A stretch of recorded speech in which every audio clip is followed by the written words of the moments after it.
Bueno, venga, vamos a continuar y ahora les toca a ustedes aguantarme a mí un poquito. Vale, voy a hacer lo que es una actualización con los cambios que ha habido en el último año, algo que les pueda ir interesando a ustedes y hablaremos un poco de algunos de los tratamientos. El linfoma y el mieloma sigue cambiando, porque está aumentando el número y, como decía antes Begoña, no tenemos registros aquí en España que nos tengan bien informados de la incidencia y tal, pero lo que sí, los americanos no solo tienen registros de lo que ha pasado, sino que tienen datos de estimación. Entonces, para este año 2016 se estima que habrá cerca de 30.300 nuevos casos de mieloma en Estados Unidos. El año pasado ya veis que había 26.850 y la tendencia entonces es a ir progresando.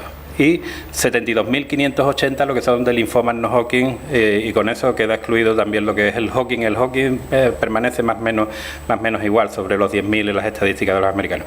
Pero de aquí han subido también aproximadamente 1.000 lo que es la estimación. Y lo que lo coloca en hombres en el 5% en situación. En el primer lugar estaría el de próstata y en quinto lugar estaría el linfoma no Hodgkin y también en las mujeres. ¿Vale? Esto hay otro cambio importante, no solo porque la incidencia sigue aumentando los casos, sino porque además ahora en este mes se acaba de publicar una nueva clasificación de las neoplasias linfoides de la Organización Mundial de la Salud, que no lo hacía desde 2008, y ahora la de 2016 ven ustedes una larga lista que hace que sean 100 neoplasias linfoides las que se han clasificado. Por tanto, todo esto está aumentando mucho, no solo el gasto, sino también la complejidad de cómo se gestiona todo esto, porque ya entidades como el linfoma de célula grande, por ejemplo, ya se están dividiendo en linfoma de célula grande de no centro germinal o de centro germinal. ¿Vale? Aquí ponerles cómo en el sistema hematopoyético, cuando tenemos en la médula van a diferenciarse progenitores linfoides o mieloides, y en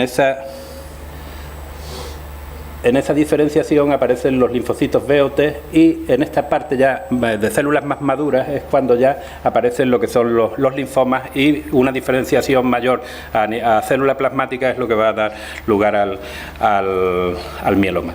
Y esto sería lo que es la linfoma génesis. Veríamos cómo desde aquí, desde células inmaduras, van pasando por el ganglio, van haciendo madura. Total, esto es que dependiendo de la zona del ganglio nos van a ir dividiendo los distintos tipos de neoplasia, que cada uno van a tener unas características distintas, y lo pongo porque en esa evolución van a aparecer unos antígenos que son unas cosas que hay en la membrana y que van a tener importancia por el uso de los anticuerpos monoclonales.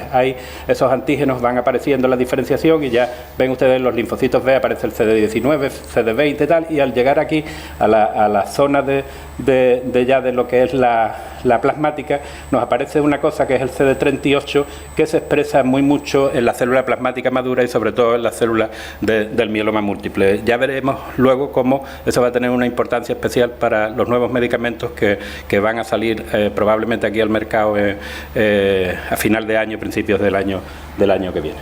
Y en esa diferenciación, en la membrana, aparte de los antígenos, esto sería la membrana de un linfocito, esto sería el interior y esto sería el núcleo, y hay unas cosas como unos interruptores, que podríamos decir que son zonas en las que la estimulación de esos receptores va a producir una serie de señales eléctricas o señales que van a dar una serie de órdenes que van a hacer que la célula se diferencie, que la célula se muera, que la célula se divida más rápido. Y este es el BCR, que es el receptor del linfocito B, que ya veremos cómo va a tener importancia. No obstante, en todo lo que esto sería la membrana de la célula y el interior, hay muchos tipos de receptores, y esos receptores activan una serie de vías de señalización que van a tener importancia, porque ya los medicamentos se están diseñando para actuar sobre determinadas dianas en esas vías de señalización. De hecho, aquí unas que nos van a interesar mucho, porque son dos de los medicamentos que ya se han comercializado y están teniendo actividad cada vez más importante en el linfoma. En los linfomas son el BCR, y vamos a ver aquí una que es esta vía, se estimulan aquí, se fosforilan y tal, y hay una cosa que es la tirosinquinasa de Bruton, donde ya hay un medicamento diseñado para atacar, eso ya está comercializado, y luego otro, los inhibidores de PI3K delta, que también contamos con otro medicamento que se llama Idelalisib, y luego hablaremos. Entonces, ¿qué cosas han cambiado y qué cosas están cambiando? Le pongo esta imagen para señalarle lo que nosotros llamamos las curvas, cuando hablamos de supervivencia, de tanto libre de enfermedad como supervivencia global, nosotros nos basamos en una serie de curvas con una mediana, que sería cuando alguien, por ejemplo, dice, pues la supervivencia de este tipo de enfermedad son 4 años o tal, es la mediana. La mediana significa que a los 4 años hay enfermos que ya han recaído o que han muerto, depende de lo que estemos evaluando, y la otra mitad que no. Entonces, cuando alguien le diga, pues la supervivencia tal es 5 años, nadie piensa que a los 5 años te vas a morir, sino que esas son las medianas de supervivencia. Es importante porque después una de las cosas que nosotros vamos a querer,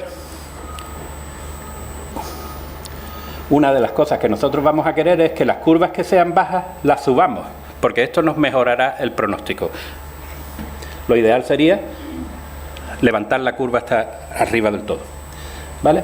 Y otra de las cosas que tenemos que tener en cuenta en los tratamientos es que los enfermos que no recaen tienen curvas mucho más arriba al 100% que los enfermos que recaen muchas veces o que incluso no responden. Entonces, nuestro interés en los tratamientos es mejorar las curvas y aplicar pronto los tratamientos que hacen que estas curvas suban.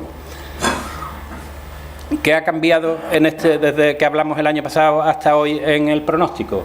Pues una de las cosas que está ocurriendo es que se están utilizando para el pronóstico datos que no solo son clínicos o analíticos, sino que ya estamos utilizando estudios de genes. Por ejemplo, esto es en el linfoma folicular, que hasta ahora utilizamos el FLIPI-1, después cambió al FLIPI-2, ahora se está utilizando un modelo que es el M7 FLIPI, que utiliza lo que es el FLIPI, lo que es el estado general, la escala de Lecoq, pero ya mete el estudio de 7 genes, y eso nos va a hacer discriminar entre pacientes que tengan mejor o peor pronóstico, de tal manera que nos sirva para elegir tratamientos que sean más adecuados, porque lo que queremos es que las primeras líneas sean más eficaces y que no recaigan los pacientes. Entonces, hay otra cosa que también estamos ya empezando a utilizar en el estudio de pronóstico, y nos ha cambiado en este año, como decía antes el doctor Piñero,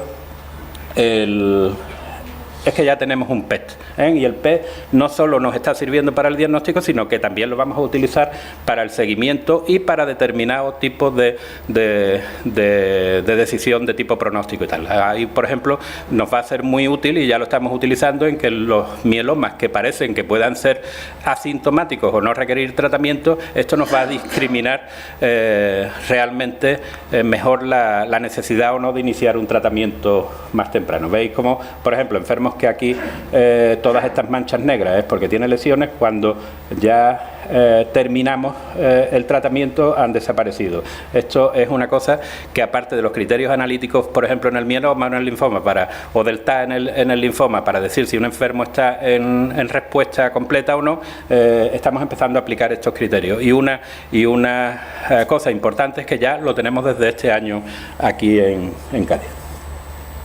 En cuanto al tratamiento, hay lo que decía también, ya nosotros somos unidad de ensayo clínico en fases tempranas, y hasta ahora solamente estos 4 hospitales eran. Ya desde este año Cádiz también cuenta con el nombramiento, digamos, de unidad de ensayos clínicos. Somos pequeñitos, acabamos de nacer, pero eso va a ser importante porque vamos a tener disponibilidad de medicamentos que no teníamos hasta ahora por no estar dentro de ensayos, y porque además hay otra cosa importante. Cuando hacemos ensayos clínicos, es que eso nos hace aprender mucho y trabajar con unos criterios de calidad que hasta ahora no utilizábamos, y nos va entonces mejorando no solo la posibilidad de acceso a medicamentos, sino lo que es en nuestra rutina de trabajo y de formación. Y hay unos datos que van a afectarnos a lo que es a la toma de decisiones, unos son por el paciente, otros son por la histología, por todas esas clasificaciones que estamos viendo y tal. Eso nos va a dar a elegir, pero aquí hay una parte importante que la he puesto más grande que la del año pasado, porque la decisión y el cómo los médicos se impliquen en ese desarrollo por la desigualdad que está habiendo en determinados sitios, hace que una cosa importante va a ser el que los médicos se impliquen y negocien. No estoy de acuerdo totalmente con que toda la culpa la tiene la administración y que toda la culpa la tiene el de eso, porque gozamos de un sistema sanitario público que probablemente puede hacer la envidia en muchos sitios y que realmente ninguno de nosotros podríamos tratarnos ni pagarnos ni costearnos el precio que todas estas cosas tienen. Entonces hay que cuidarlo y ponernos en común, tanto con la industria, con las asociaciones de pacientes y con la gestión del sistema público, porque esto hay que llevarlo por buen camino y que no se nos estropee. ¿Qué tratamientos teníamos? Bueno, la cirugía, la radioterapia y la quimioterapia poco más o menos permanece igual. El trasplante está viendo algunos cambios, pero vamos a hablar sobre todo de la inmunoterapia. La inmunoterapia, lo que son los anticuerpos monoclonales, yo les explico en la consulta que hay unas células que tienen unas cosas aquí. Estos son los anticuerpos, los CD20, que puede ser CD19, CD20, CD52, tenemos CD30. Hay cada célula o cada tipo de enfermedad pueden tener más o menos preponderancia de esto, y luego hay medicamentos que son los anticuerpos monoclonales que bloquean esto de tal manera que al bloquearlo se producen una serie de daños en las células por determinadas vías que hace que la enfermedad pueda alterarse. Pero con ser importante eso, ya estamos asistiendo a lo que son los CAR, que son unos receptores antigénicos de quimera, que lo que hacen es que antes veíamos el receptor del linfocito B, que lo tenemos aquí, ¿vale? Entonces, que es lo que explicábamos antes ahí en la superficie de la célula, pues lo que se le hace es se le quita la parte esa que va fuera de la célula, no la que va adentro,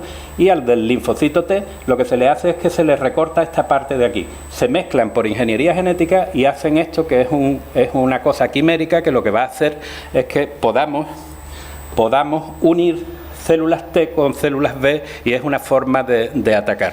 Esto estábamos pendientes nosotros de entrar en un ensayo, no sé qué problemas había con lo que eran los contratos o no sé cuánto, total, que no el de ese, pero que esto es una cosa que va por venir, porque además esta zona, que sería la que se hace aquí, ya se están diseñando y ya tenemos algunos que ocupan, por ejemplo, este del CD19, el CD3, el de este que llevan 4, y entonces todo esto se está complicando de tal manera que a las células se pueden atacar con mezclas de quiméricos, ¿vale? Y antes veíamos todas las vías esas que había dentro de la célula. Bueno, pues dentro de la célula ya se están haciendo dianas, como mencionaba antes, sobre esas vías. Entonces tenemos ya medicamentos como el ibrutinib, que ataca aquí en la tirosinquinasa de Bruton. Tenemos otro que es idelalisib, que ataca, como decía antes, es un inhibidor de la PI3K. Tenemos everolimus y tensirolimus que va en las vías de la mTOR, la lenalidomida, que la utilizamos para el mieloma, pero ya también se está utilizando porque actúa sobre esta vía produciendo en algunos tipos de linfoma muerte celular, por ejemplo en los linfomas de célula grande. Tenemos también el bortezomib, por supuesto, y ya el carfilzomib, que es otro inhibidor del proteasoma ya de nueva generación, y todo eso hace que los medicamentos, aparte de que puedan ser más caros, que puedan ser más, ya van más dirigidos a los sitios, y por tanto pueden incluso producir menos efectos secundarios, aunque bueno, tampoco están exentos de ello, porque por ejemplo el idelalisib puede dar mucha diarrea, el bortezomib puede dar neuropatía, la lenalidomida también, inmunosupresión, etcétera. El ibrutinib, en cambio, parece que es muy bien tolerado. Entonces, ahora hablando de bortezomib, ya teníamos para el tratamiento del mieloma, y ya se está utilizando también para el linfoma del manto, que que lo estamos haciendo añadiendo al R-CHOP, se le quitaba la vincristina y se le añade bortezomib. Nosotros hasta ahora lo hacíamos de forma secuencial, pero ya desde la publicación del ensayo clínico del tratamiento mezclado de bortezomib y el R-CHOP, el RVK, ya lo estamos haciendo aquí. Ya todos los pacientes que han entrado este año en linfoma del manto, el linfoma del manto de nuevo diagnóstico, que no van a ser trasplantables, se está utilizando el RVK. Luego la lenalidomida también la llevamos utilizando desde hace años en el mieloma y en algún tipo especial de síndrome mielodisplásico, y ya tiene aprobación para el linfoma de células del manto, y nosotros lo estamos utilizando en linfoma de células grandes, como luego le contaré. Ibrutinib es el que inhibía la tirosinquinasa de Bruton, ya tiene varias indicaciones, empezó con la linfática crónica, linfoma del manto, enfermedad de Waldenström, y nosotros también ya tenemos un paciente ya en el que se está administrando el linfoma de célula grande con buen resultado.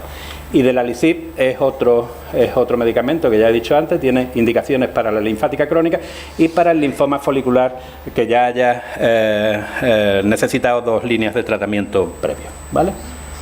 Ahora hablaré un poco de lo nuevo del linfoma de célula grande, del linfoma folicular y del linfoma de células del manto, que son los 3 más frecuentes que tenemos, para no aburrir a las 100 tipos de linfoma que se quiere, le hablamos de los 100 tipos. Entonces, el linfoma de célula grande, que una cosa importante, un cambio importante, es que hasta ahora no se especificaba el tipo de linfoma, y ya la Organización Mundial de la Salud, en su nueva clasificación, incluye los 2 tipos, el de centro germinal y el de que llama de no centro germinal, de células activadas, que tenía un pronóstico bastante peor, y que ahí es donde estamos aplicando nuevos tratamientos. Luego, otra cosa es el GAS, que es obinutuzumab, que es un anticuerpo anti-CD20 que de Laboratorios Roche, que tiene indicación espérate, este es el folicular, sí, ya tiene indicación en el folicular, y cuando se hace con ese se llamaría G-CHOP, del GA101. Entonces se ha hecho ahora para el linfoma de célula grande. Se acaban de dar los datos de un estudio, de un análisis todavía no publicado, pero del primer análisis que se ha hecho, porque lo que se intentaba era ver si el CHOP tratado con rituximab, el R-CHOP, o en vez de el rituximab utilizar el GA101, que es el otro anti-CD20 de segunda generación, a ver si este era mejor. Pero no, resulta que se han dado los datos de que son iguales, y por tanto en primera línea tendrá luego su lugar en segunda línea, pero en primera línea seguiremos con rituximab y no con esto, porque aunque no está publicado, pero han dado los datos hace unos días, ¿vale? Esta es la otra cosa que ya les hablé el año pasado, de que haciendo el R2-CHOP, es decir, al R-CHOP, el rituximab con Revlimid, estas curvas las hacíamos que se levantaran. ¿Veis cómo hemos hecho esto? Los enfermos tratados con R-CHOP, y después, cuando se tratan, hacemos que la curva se suban y se pongan igualadas. Quitamos el mal pronóstico del de células activadas.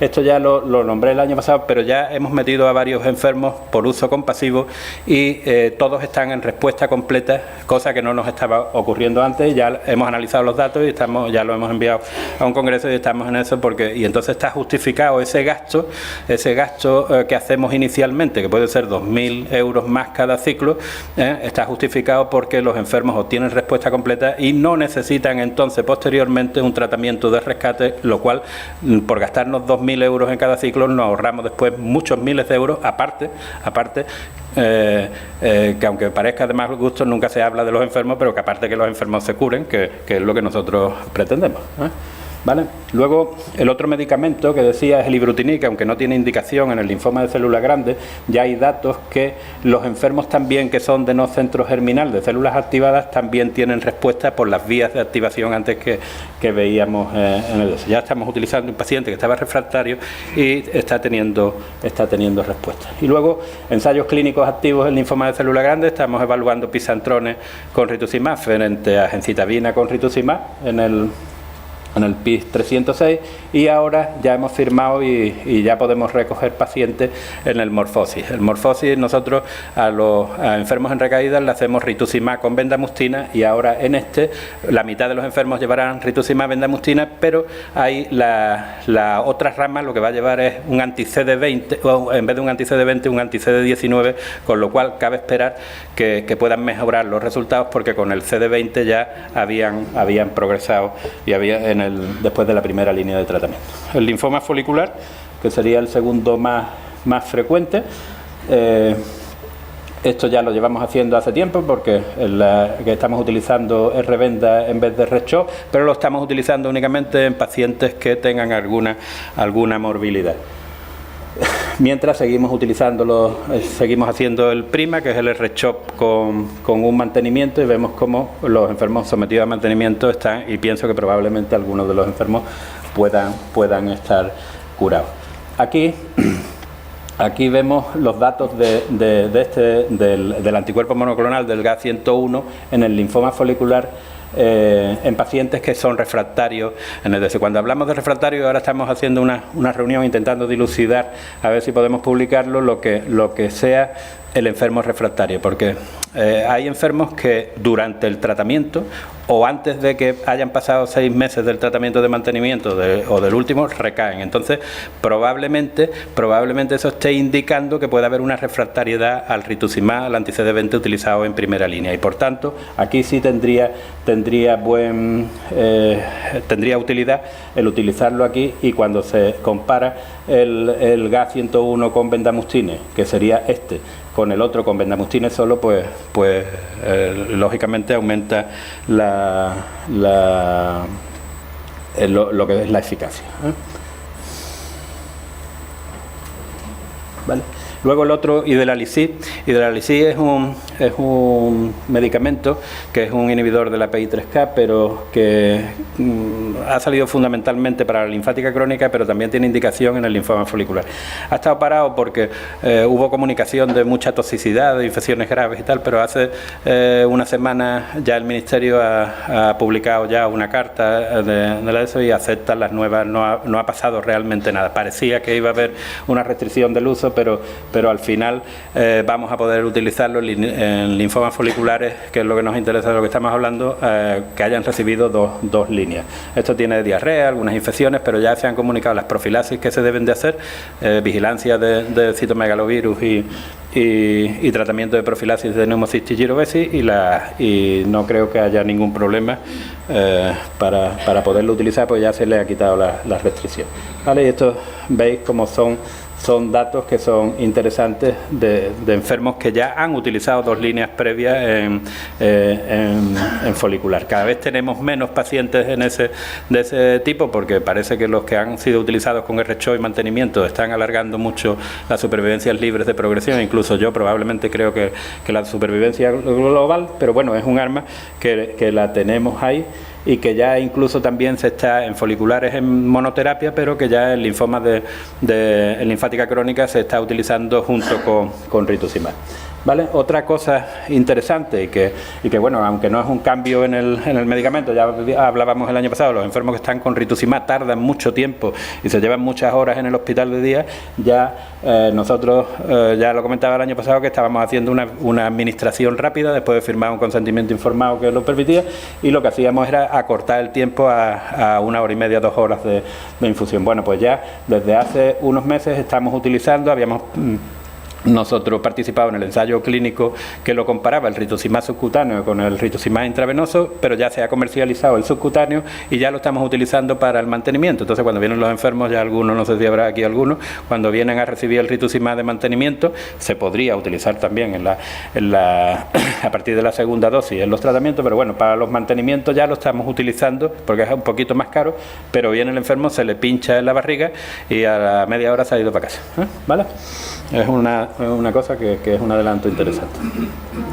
Luego, ensayos clínicos activos en folicular. Estamos terminando la inclusión en porque estamos haciendo tratamiento en linfomas de baja carga tumoral, y ya hemos terminado la inclusión, estamos terminando de Pfizer ya, y ahora ya tenemos el primer paciente incluido en Amgen. Estamos participando mucho en la investigación de biosimilares porque probablemente una de las cosas que sirva para la sostenibilidad, para mejorar la sostenibilidad, es la bajada de precios. Que los biosimilares sean seguros, eficaces y tal, demostrado por ensayo clínico, hará que podamos utilizarlo y con eso gastarnos el dinero que ahorremos en eso, en investigación y en otras cosas para abrir nuevas vías. En el linfoma de células del manto, lo que les comentaba antes, ya del tratamiento con RV-CAP frente a choque, ya esto lo tenemos asumido y lo estamos haciendo.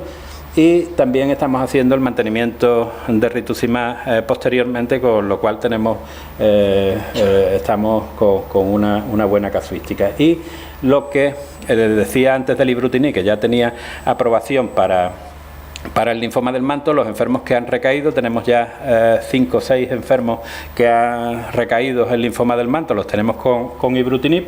Y los resultados que estamos obteniendo es bueno, tiene la ventaja de que se toma 1 o 4 pastillas y ya está ahí, efectos secundarios realmente no parece que haya frecuentes y bueno, hay que tener algunos cuidados con algunas cosas, sobre todo interacciones con anticoagulantes, etcétera, pero que es una cosa llevadera.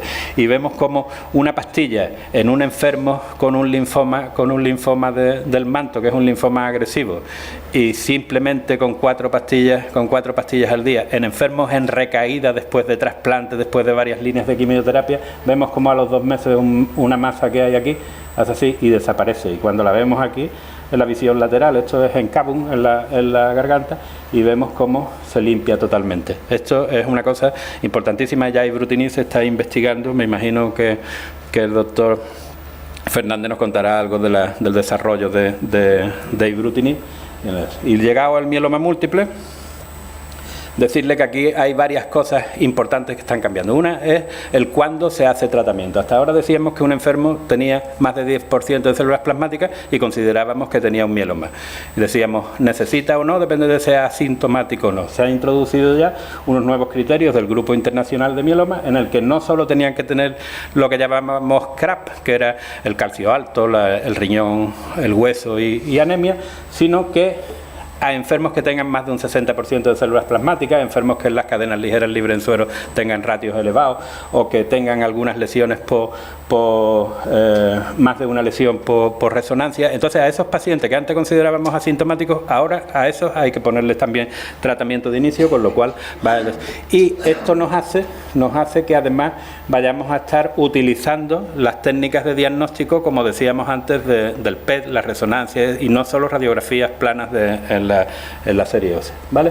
Otra cosa que también ya está cambiando, llevamos mucho tiempo, que si los factores de datos de pronóstico, de tal, ya la Internacional de Mieloma, el Grupo Internacional de Mieloma, también define exactamente una serie de criterios para el tratamiento de los enfermos según el riesgo citogenético. Hay alteraciones de citogenéticas que antes que confieren un mal pronóstico. Bueno, pues ya ha dado una serie hay un consenso y está dando ya una serie de instrucciones sobre cómo vencer esa resistencia por datos citogenéticos. Entonces ya nos dice qué es lo que hacen los distintos fármacos, la talidomida, el bortezomib, la lenalidomida o la pomalidomida.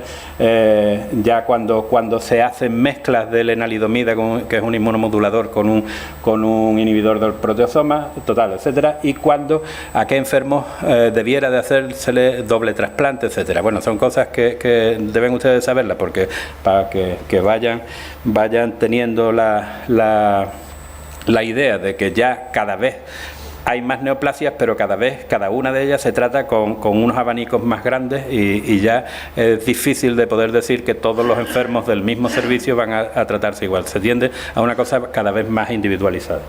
Estos serían los niveles de respuesta. Intentamos que las respuestas sean indetectables.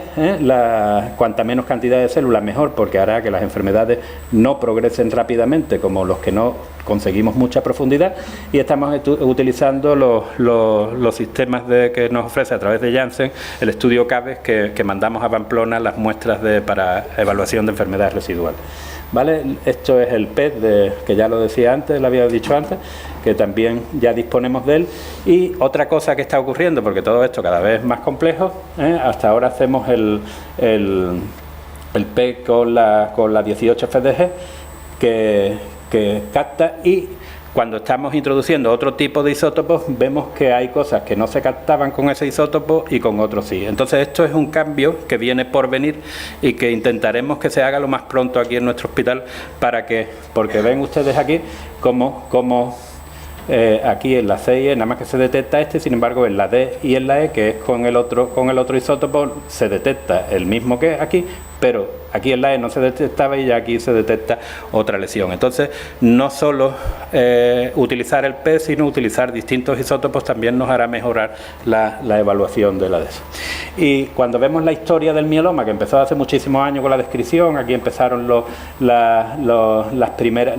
primeros tratamientos y tal, hay una cosa que ya aparecen en este año ya, que son el otuzumab y daratumumab, que son medicamentos que van a tener una importancia que, como tengan la misma que tuvieron cuando el linfoma en el año 97, de que aparecieron los monoclonales y ha hecho cambiar toda la historia natural realmente del linfoma, pues ahora aparecen anticuerpos monoclonales contra el CD38 o con otra, ese es el daratumumab, y luego hay otro que es el otuzumab que también es un anticuerpo monoclonal y que ya empiezan a utilizarse de forma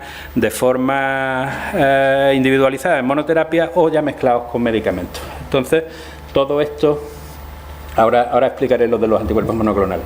En el tratamiento de primera línea, el año pasado había los enfermos que van a ser trasplantables, los que no van a ser trasplantables, y realmente lo único que los no trasplantables que hay ya es la autorización del tratamiento del esquema FER, que es lenalidomida y desametasona en primera línea. Ya hasta ahora normalmente utilizamos Velcade, melfalamprednisona, y ahora también está autorizado ya el uso de lenalidomida. Es un lío de dinero, es un lío de discusiones, nadie nos aclaramos, no sé cuánto, pero bueno, que sepan ahí que ya está aprobado y probablemente en poco tiempo pues vayan entrando pacientes, en vez de utilizar UMP, se utilice lenalidomida y desametasona.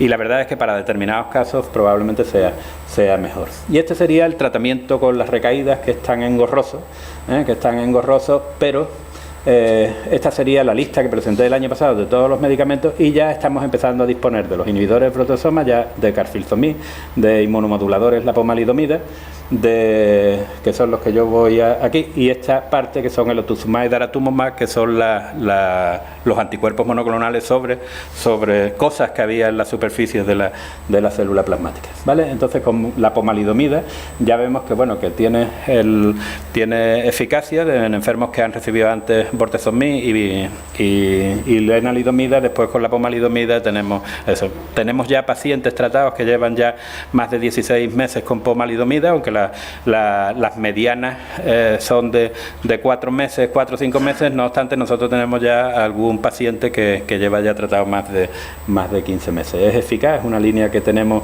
ahí en las recaídas y que probablemente vayamos a modificarla ya en pacientes que vienen con una recaída agresiva. Ya estamos empezando a utilizar lo que sería una mezcla de carfilzomib, que es un inhibidor de proteasoma ya de segunda, mezclado con lenalidomida y desametasona, lo que es el ciclo que se llama KRD, que mezcla las dos cosas, y vemos cómo va a tener mayor respuesta cuando se compara con lenalidomida y desametasona, que es la línea de tratamiento que tenemos en recaída. En primera recaída mejora mucho lo que son las respuestas completas, que la sube hasta casi 3 veces más, y luego además disminuye lo que es el riesgo y la duración de la supervivencia libre de progresión. El KRD serían de 26 meses frente nada más a 17 meses en lenalidomida de desametasona, y con una disminución del riesgo de muerte frente al grupo de control de un 31%, ¿vale? Lo cual hace que esta sea una nueva oportunidad que se tiene en los enfermos que están en recaídas, sobre todo en recaídas agresivas, ¿vale?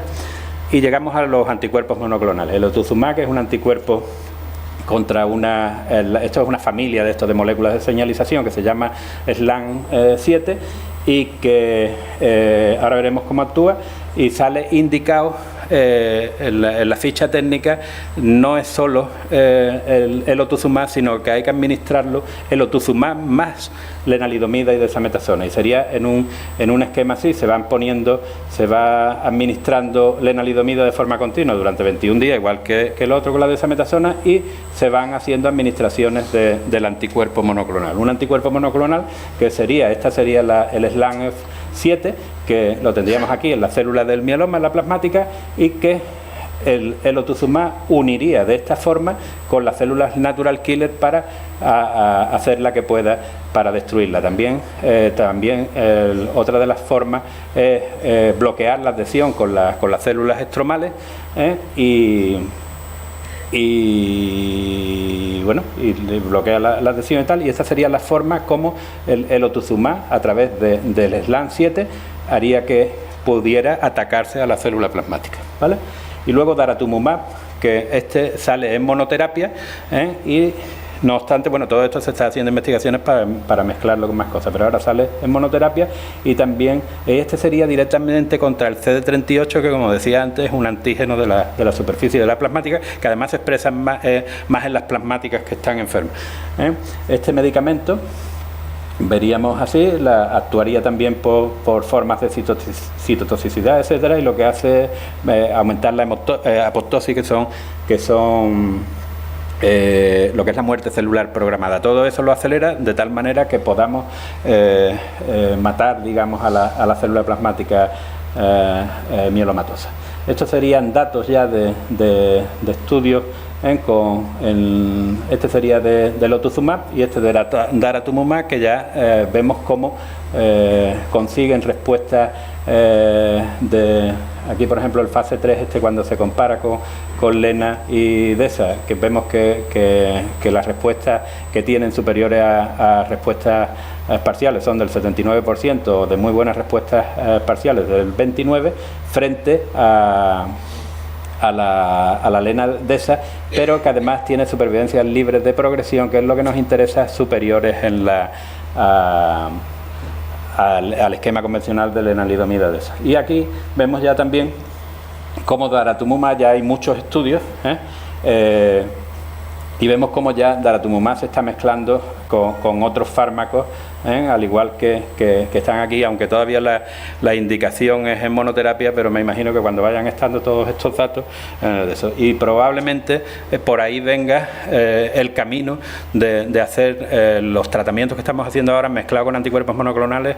Eso probablemente vaya a solucionar muchas cosas, y sobre todo, si van bien, pasarán a primeras líneas, y que sería lo interesante, igual que ocurrió con el mieloma, ¿vale? Pues muchas gracias.